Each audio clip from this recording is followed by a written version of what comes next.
말씀드리고 함께 읽어보면서 설교를 시작해 보도록 하겠습니다. 2026년 1월 둘째 주 싱가포르 순복음교회의 주일 예배 설교 본문은 창세기 1장 2절이 되겠습니다. 지난주에 말씀드린 바와 같이 이제 주일 예배 설교 본문을 읽을 때에는 하나님의 말씀을 존중하며 경외하는 마음을 표현하는 의미에서 다 같이 그 자리에서 일어나서 함께 읽어보도록 하겠습니다. 이 시간 다 같이 일어나서 함께 창세기 1장 2절을 읽어보도록 하겠습니다. 땅이 혼돈하고 공허하며 흑암이 깊은 위에 있고 하나님의 영은 수면 위에 운행하시니라. 아멘. 감사합니다. 이제 자리에 앉아주셔도 좋겠습니다.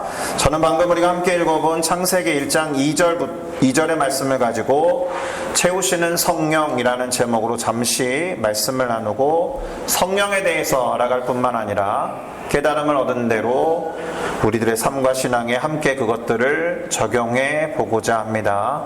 참고로 우리 교회의 올해 키워드는 성품이라는 말씀을 드렸습니다. 성품과 관련된 본격적인 설교를 하기 전에 몇 주 동안은 계속해서 성령에 대해서 나누고자 합니다.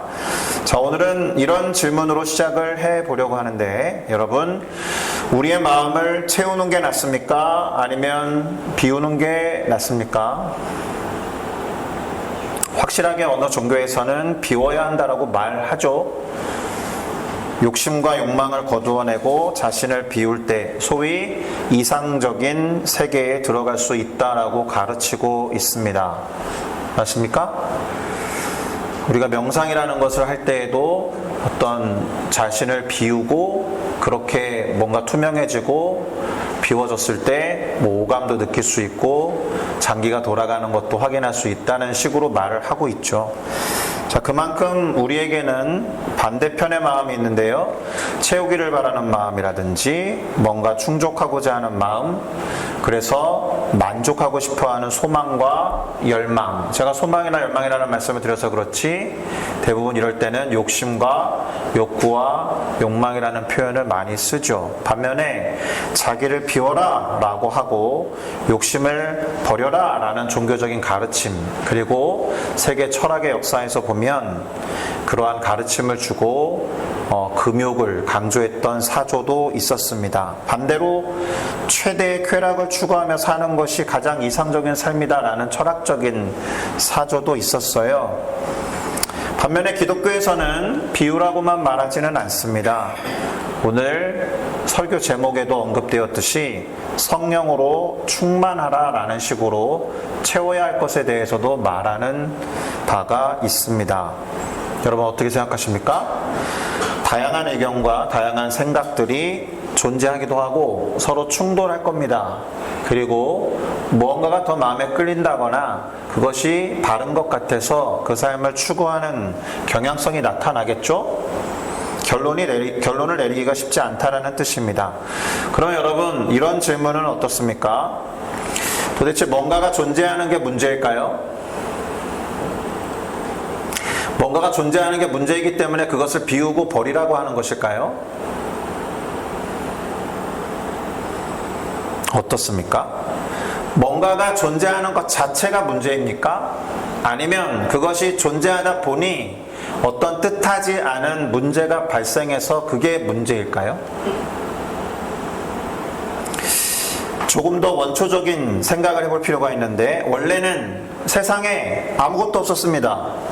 한 분 하나님을 제외하고. 맞습니까? 그러면 비우고 버리라는 입장은 원래 상태로 돌아가라는 것일까요? 하나님 한 분만 계신 상태로 돌아가는 거라면 좋을까요? 그런데 잘 아시다시피 아무것도 없던 상태에서 창조가 있었습니다. 하나님이 뭔가를 만드시고 채우셨다라는 뜻입니다.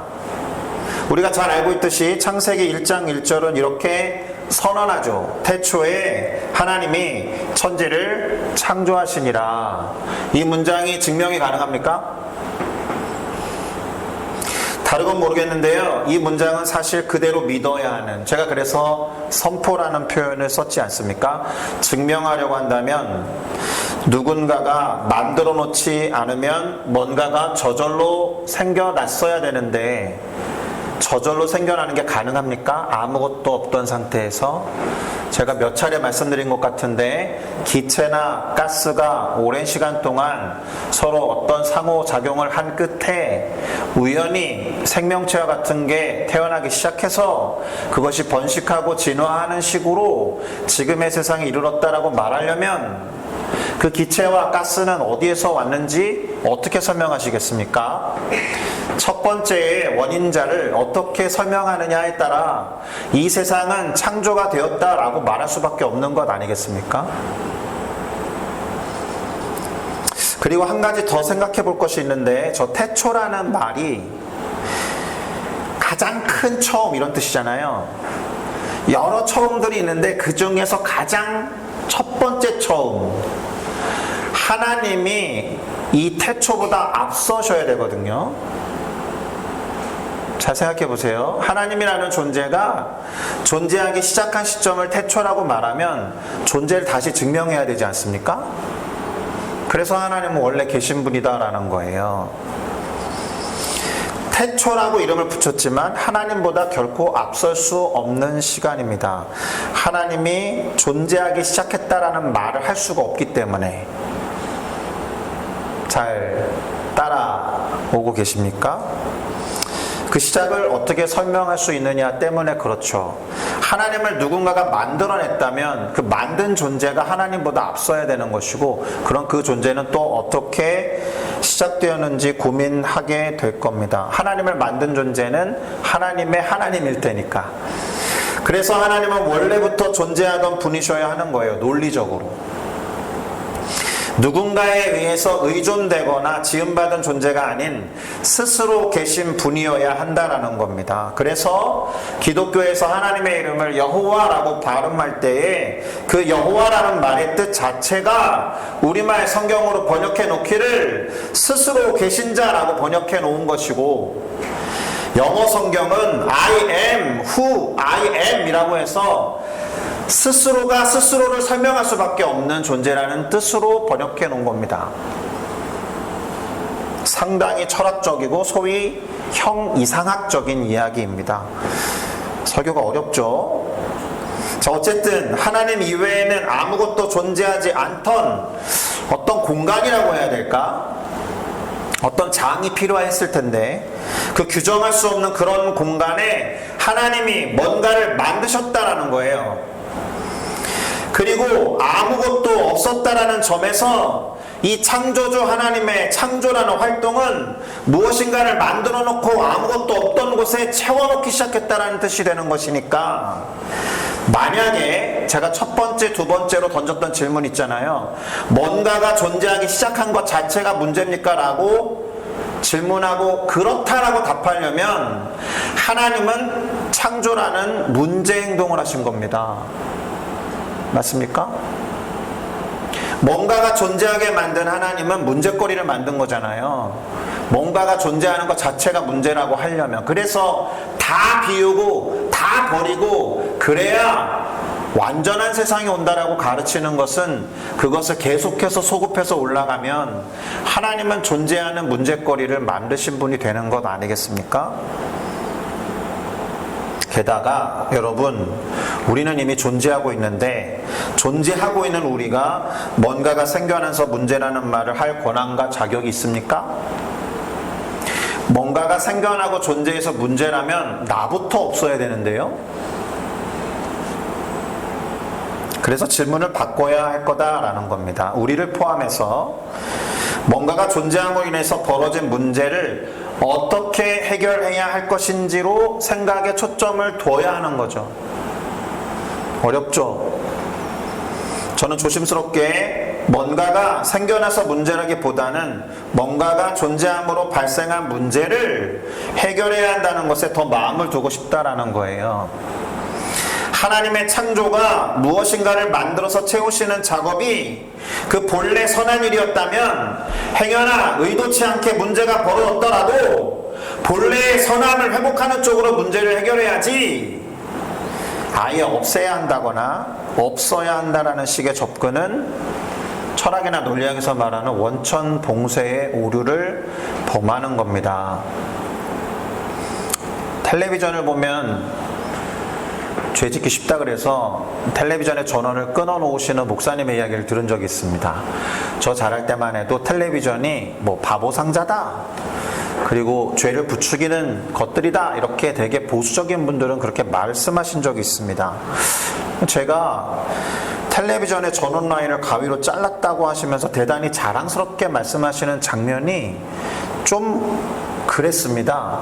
텔레비전을 그냥 남을 주면 되지, 굳이 전원을 자를 필요까지 있나, 이런 생각까지 들었고, 물론 그렇게라도 죄를 짓지 않아야겠다라는 굳은 결심과 결의가 보였다라고 할 수 있을 테죠.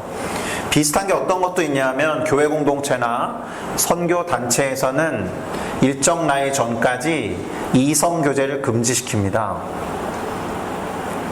25이 되기 전까지는 훈련받고 25이 된 이후부터 교제를 해도 된다라고 허용해요.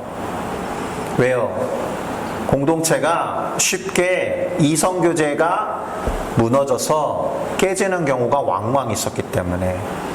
그럼 이 경우에는 허락할 것인가, 저 경우는 허락하지 않을 것인가 라는 걸 신경 쓰기 싫어서 아예 원천 봉쇄하는 겁니다. 선교단체 간사 출신 아닙니까? 저는 이거 가지고 많이 싸웠습니다. 젊은 친구들이 누군가를 좋아하는 것만큼 정상적이고 하나님께서 어떻게 보면 기쁨 가운데 좋은 욕망과 욕구라고 말하기엔 그렇고 소원함을 줄 수 있는 것인데, 그것을 문제가 된다고 해서 원천 봉쇄하는 것만큼 비인격적인 게 어디 있습니까? 그러니 이성교제로 인해서 발생하는 문제를 어떻게 해결할 것인가에 초점을 두고 원천 봉쇄는 하지 않았으면 좋겠습니다 라고 많이 싸운 적이 있습니다. 자, 어쨌든 뭔가가 존재해서 문제가 벌어졌다면 그 문제를 해결해야 할 테지, 그것을 완전히 없애는 식의 방법은 옳지 않다라는 겁니다. 동의하십니까? 물론 여기에는 인간에 대한 일말의 희망이 있어요. 인간이 그런 문제를 해결할 수 있다라는 낙관적인 소망 때문에 그럴 수 있어요. 인간은 그럴 수 없다라고 생각하고 결정을 내려버리면 원천 봉쇄를 하는 게 맞을지도 모릅니다. 자, 그러면 일단 하나님이 행하신 창조에 대해서 조금 더 들여다보면서 오늘 설교의 방향에 따라 움직여 보도록 하겠습니다. 일단 창조는 혼돈, 공허, 흑암의 질서라든가 의미라든가 가치, 그리고 빛으로 대표되는 의미 있는 것으로 채우는 작업이었다라는 겁니다. 창세기 1장 2절, 바로 오늘 설교 본문을 보면 이게 무슨 말인지 확인할 수 있는데요. 같이 한 번 더 읽어보도록 하겠습니다. 땅이 혼돈하고 공허하며 흑암이 깊음 위에 있고 하나님의 영은 수면 위에 운행하시니라. 아멘. 아무것도 존재하지 않던 장면에 대한 묘사예요. 아무것도 존재하지 않던 장면에 대한 묘사인데 아무것도 존재하지 않았네요. 뭐가 보입니까? 땅이 보이죠. 그럼 땅은 어떻게 생긴 거야? 이렇게 생각이 들겠죠. 아직 땅이라는 게 창조되기 전인데 왜 땅을 언급하고 있을까? 또 수면이라는 표현도 나오네요. 그럼 이 수면이라고 말하려면 물은 어디에서 왔느냐, 이런 질문과 설명이 필요하겠죠. 일단 창세기라는 책은 누가 썼습니까? 모세가 썼습니다. 모세라는 사람이 직접 글로 적었다는 뜻은 아니고, 모세가 마치 지금 제가 설교하듯이 말하는 것을 들었던 회중들이 기억하고 전수하고 알리다가 어느 시기에 기록으로 남기게 된 책이 창세기부터 신명기까지의 성경 5권, 우리가 모세오경이라고 부르는 책입니다. 그러니까 모세가 직접 글로 쓰지 않았다라고 해서 저자가 모세가 아니다라고 말할 수 없죠. 저자의 권위는 모세에게 있습니다. 그러면 모세는 어떻게 이렇게 쓸 수 있었을까? 여러분 잘 아시듯이 모세는 이집트로부터 이스라엘 백성들을 출애굽시켜서 광야로 나간 사람이잖아요. 그리고 이 사람이 시내산이라는 곳에 40일 동안 올라가서 하나님으로부터 계시를 받습니다. 그리고 우리는 그 계시 동안에 받았던 것에 대표적으로 십계명이라는 것을 돌판으로 기록해 주신 것을 기억할 겁니다. 근데 딱 그것만 전수해 주신 것이 아니라 이 모세오경의 내용에 나와 있는 모든 것들을 계시로 보여주셨다라고 믿습니다. 그러니까 지금 땅이 혼돈하고 공허하며 흑암이 깊음 위에 있고 하나님의 영은 수면 위에 운행하신다라는 것을 보는 것은 모세다라는 거예요. 모세가 그렇게 보고 자신이 본 대로 말했고 그것을 들은 사람들이 기록해 놨다라는 겁니다. 그의 눈에는 땅처럼 보이는 뭐가 있었고 그의 눈에는 물 같은 것들이 보였는데 혼돈하고 질서도 없고 조용하면서 어둠이 충만했다라고 생각하고 본 겁니다. 아니요, 보고 그렇게 생각한 겁니다. 그러니까 좀 이해가 되셨죠? 어떤 형태인지는 모르겠지만 하나님의 영도 눈에 보이는 어떤 수면 위에 운행하고 계셨다라는 겁니다. 원래 없던 개념이 어떻게 창조 전에 그 개념이 생겨나기 전에 기록될 수 있느냐라는 질문은 모세가 본 것을 기록했다라고 하면 해결이 많이 됩니다. 됐습니까? 잘 따라오고 계시죠? 요즘에 성경 통독하고 계시죠? 지금 창세기 한 24장쯤 지나고 있을 텐데 그렇게 질문이 들고 생각나는 것들에 너무 주목하면서 통독에 영향을 끼칠 필요는 없고요. 이런 식으로 하나씩 해결할 수 있다는 것을 기억하면서 잘 짚어놓으시면 되겠습니다. 자, 여기서 우리가 주목해야 하는 것은 하나님의 영이에요. 곧 성령입니다. 하나님의 영, 곧 성령이 혼돈과 공허와 흑암이 충만한 상태에서 운행하고 있었다. 운행한다라는 단어가 이해하기 어려울 텐데 마치 헬리콥터가 물 위에 멈춰서서 여기저기를 이렇게 돌아오면서 멈춰있는 상태를 운행이라고 보시면 돼요. 이게 의미하는 게 뭐예요? 성령이 창조를 위한 작업을 하고 있었다라는 거예요. 하나님은 그렇게 당신의 영을 불어넣어서 창조, 곧 질서를 부여하시고 빛을 비추시며 채우시는 작업을 행하셨다라는 겁니다. 모세가 본 대로 그렇게 기록되어 있습니다. 무엇을 생각하면 되겠습니까? 작가가 있는데 자신의 혼을 담아서 작품 활동을 하는 거예요. 작가가 자신의 혼을 담아서 창작 활동을 하고 있는 거예요. 그 작품에 심혈을 기울이면 기울일수록 뭐가 담겨요? 작가의 정신이 담겨요. 그래서 그걸 보면 누구의 작품인지를 알아요. 예술론이 담겼다라는 말도 해요. 작가의 정신이 담겼다. 작가가 이런 것들을 표현하고 싶었다라고 하는 보이진 않지만 영혼과 같은, 정신과 같은, 사상과 같은 것들이 보인단 말입니다. 성령도 하나님께서 행하시는 창조사역에 당신의 정신을 담은 것으로 이해하면 그렇게 어렵지 않을 겁니다. 하나님의 영이 그렇게 깃들었다, 그렇게 역사했다라는 뜻입니다. 하나님은 당신의 영을 담아서 혼돈의 질서를, 그리고 그 틀 안에 의미와 가치가 있는 것들을 아무것도 없었는데 채우셨다. 그리고 그 첫 번째 작업은 흑암이 아주 깊은 상태에 있었기 때문에 형체가 없었던 그 허무한 공간에 빛이 있으라 라고 명하신 것이었다라는 거예요. 빛을 만드신 것이지만 제대로 말하면 빛으로 채운 겁니다. 맞습니까? 실제로 이후에 하나님이 행하신 일들은 뭔가 공간을 먼저 만드시고 그 다음에 이 공간 안에 들어갈 것들을 만들어서 채우는 식의 패턴을 보입니다. 첫째 날, 둘째 날, 셋째 날, 넷째 날, 다섯째 날, 여섯째 날. 이 날의 개념도 누가 본 거예요? 모세가 본 거예요. 모세는 낮과 밤, 밤과 낮의 개념을 이미 알고 있는 사람이니까 그가 볼 때 밤이 되고 낮이 되니 이거는 첫째 날이었네 라고 표현한 겁니다. 그의 시선에서 그렇다는 거예요. 그래서 그 날이 우리가 알고 있는 24시간인 줄은 몰라요. 사실은 문자적으로는 그렇게 받아들일 수 있겠지만 모세의 시선에서 그렇게 표현한 겁니다.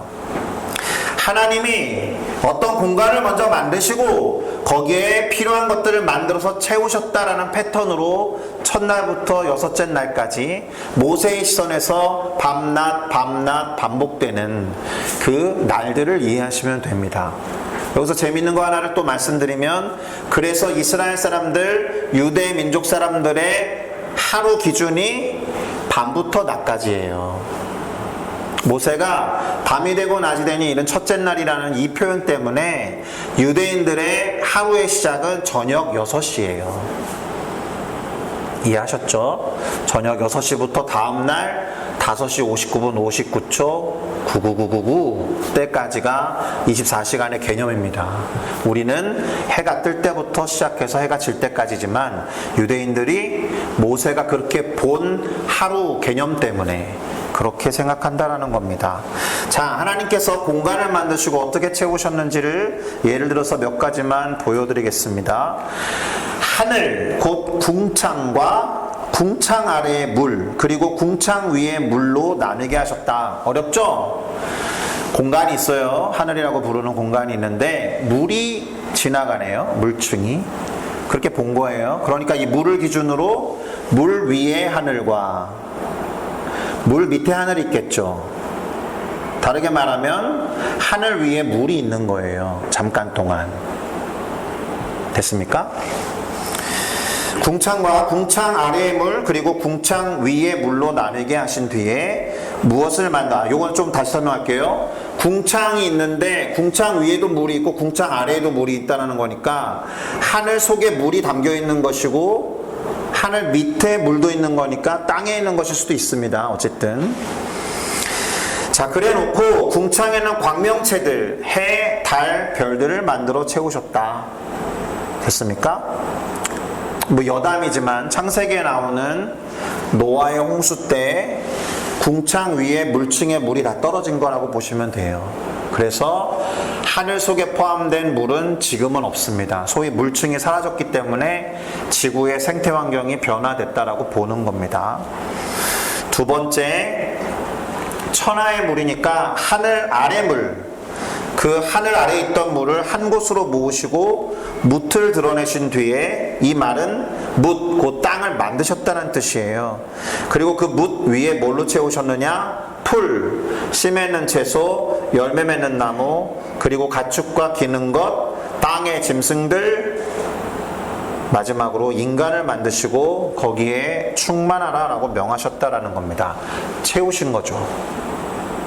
세 번째, 하늘과 그 아래의 물을 모으시고는 그 물 가운데, 우리가 소위 바다라고 말하는 곳에 물층 아래 하늘에는 하늘의 새, 바다 짐승들, 그리고 모든 생물들을 그 종류대로, 날개가 있는 모든 새를 그 종류대로 창조하셨다라고 되어 있습니다. 역시나 하늘에는 새로, 바다에는 물고기로 채우셨다라는 뜻입니다. 비워두지 아니하시고 채우셨다.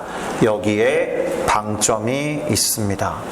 그러니까 하나님의 창조는 질서와 틀을 만드시고 그것을 채우기 위해서 우리가 피조물이라고 부르는, 우리를 포함한 피조물을 창조하셨고 실제로 그 공간들에게 채우신 일이 바로 창조의 본래 모습이었다라는 겁니다. 그리고 그 창조 사역에 당신의 영, 곧 성령을 담으셨다라는 겁니다. 마치 예술가가 자신의 혼을 담듯이.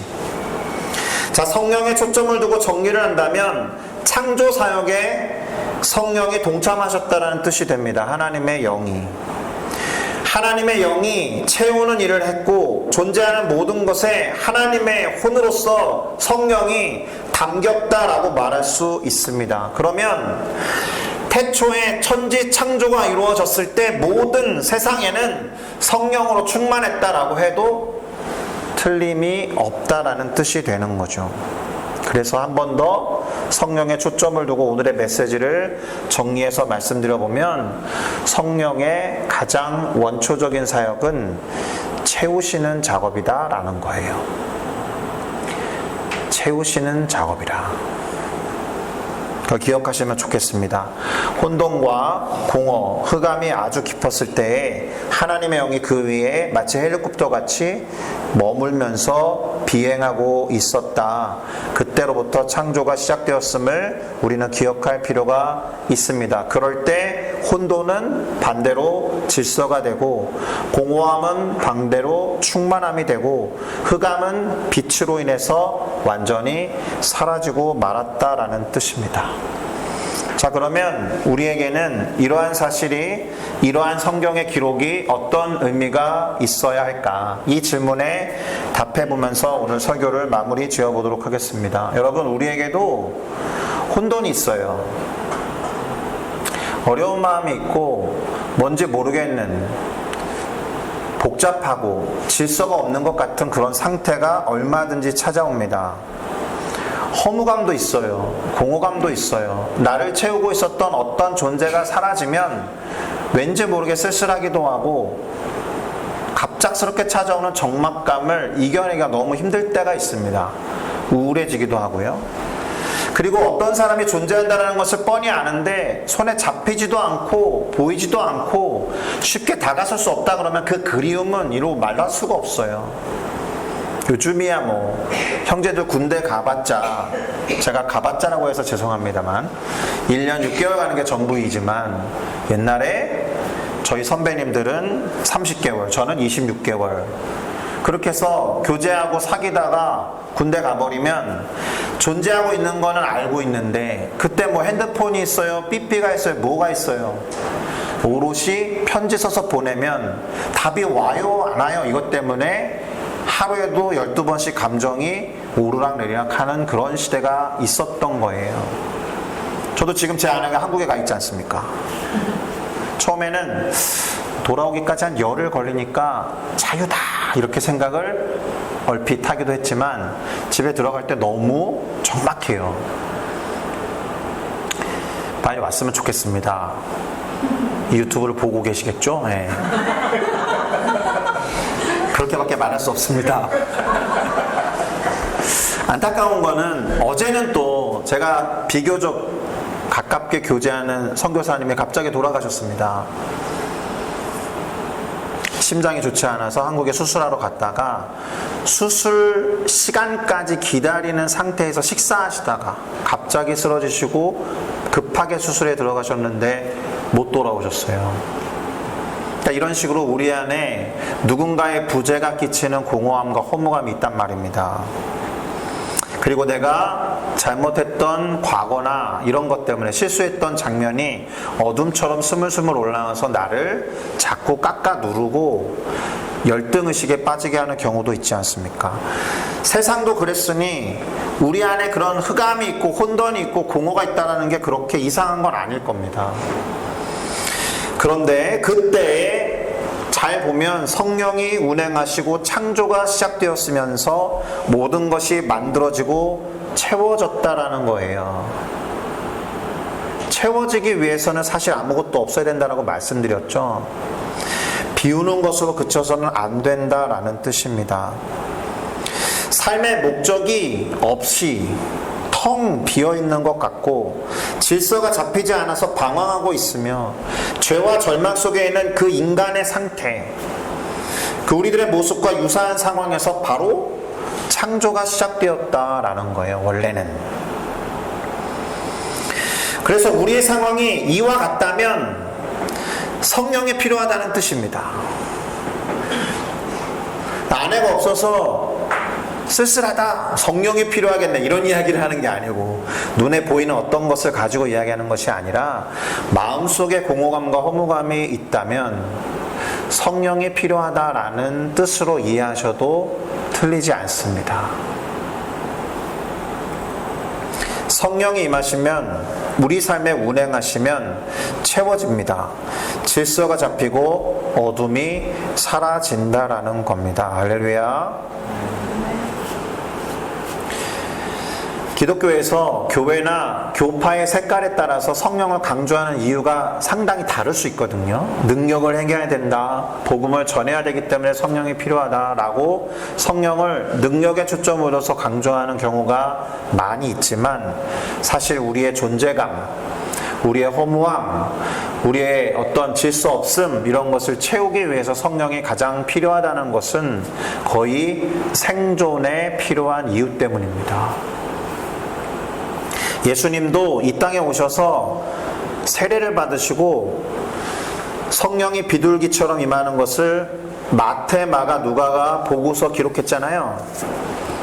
그때 하늘로부터 음성이 들려왔다고 하잖아요. 뭐라고 됐습니까? 이는 내 사랑하는 아들이요 나의 기뻐하는 자라 라는 말씀으로 채워지는 것을 경험한 겁니다. 당신의 정체성이 그렇게 드러난 겁니다. 여러분, 우리 안에 제대로 된 정체성과 신분과 나의 being의 문제는 그렇게 성령에 채워져야 의미가 부여되고 알 수 있다라는 겁니다. 그래서 기독교는 성령의 임재와 충만을 강조하는 종교예요. 비우는 종교가 아니라 채우는 종교다라는 겁니다.